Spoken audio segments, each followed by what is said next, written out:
नमस्कार विद्यार्थी मित्रांनो. माझे नाव आहे पंकज रामदास मते आणि आज आपण शिकणार आहोत गणित इयत्ता 6वीतल्या गणित विषयातला धडा क्रमांक 5 ज्याचे नाव आहे दशांश अपूर्णांक.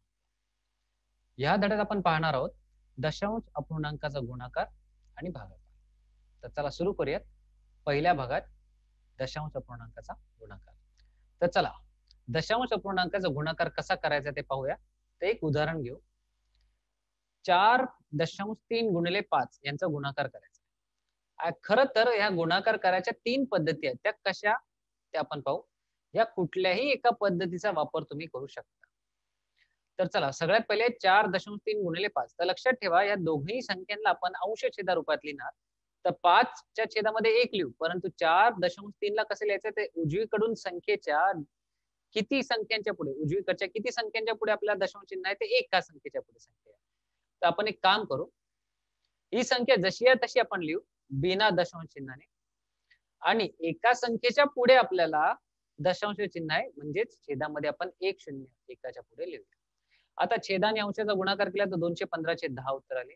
परंतु लक्षात ठेवा आपल्याला पुन्हा उत्तर दशांश अपूर्णांकातच लिहायचंय. तर काय करावं लागेल इथे किती शून्य आहेत आपल्याकडे 1 0 आहे. तर उजवीकडच्या एका संख्येच्या पुढे आपल्याला दशांश चिन्ह द्यायचं म्हणजे 21.5 आपले उत्तर येते.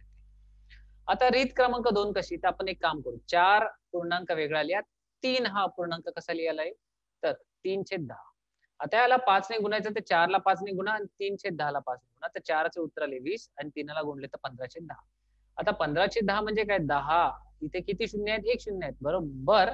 या अंशाच्या उजवीकडच्या एका स्थानापुढे किंवा एका संख्येपुढे आपण दशांश चिन्ह लिहिले. आपलं उत्तर आले 1/1.5.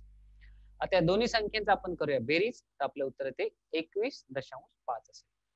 आता तिसरी पद्धत अशी की दशांश असे चिन्ह सोडूनच द्या आणि दोन्ही संख्यांचा गुणाकार करा आणि जे काय उत्तर येईल त्या उत्तराच्या बरोबर उजव्या संख्येच्या पुढे आपल्याला एक दशांश सोडून आपल्याला दशांशाचं चिन्ह लिहायचं. एक संख्या सोडून तर आपले उत्तर येते 21.5 असेल.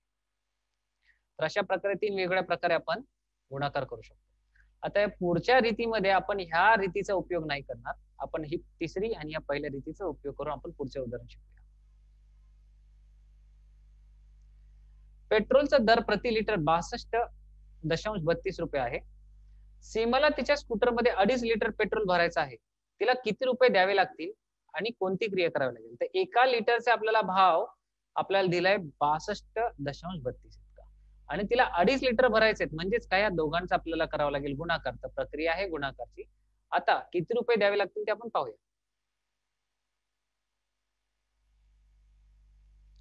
तर ह्या मी तुम्हाला म्हटल्याप्रमाणे आपल्याकडे 2 रीती आपण वापरणार आहोत.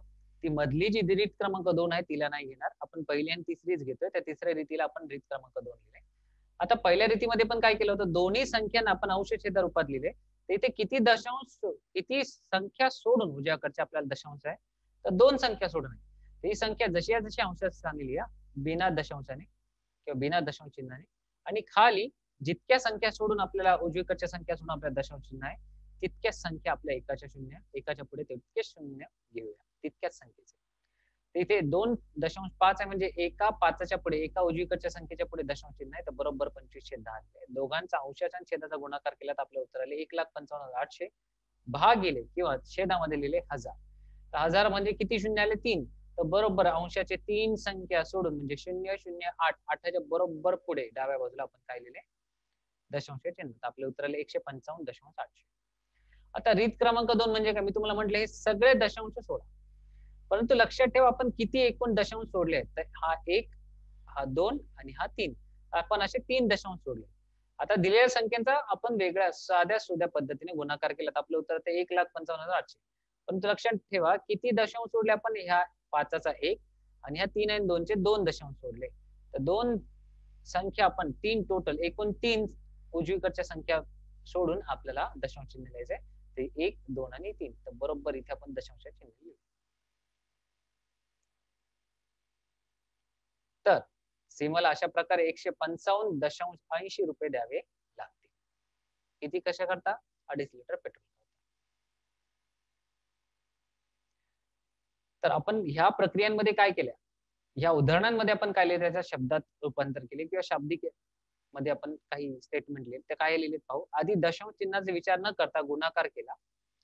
त्यानंतर गुणाकारातील एकक स्थानापासून सुरुवात करून गुण्य आणि गुणाकारातील एकूण दशांश स्थळे मोजून डावीकडे दशांश चिन्ह दिले.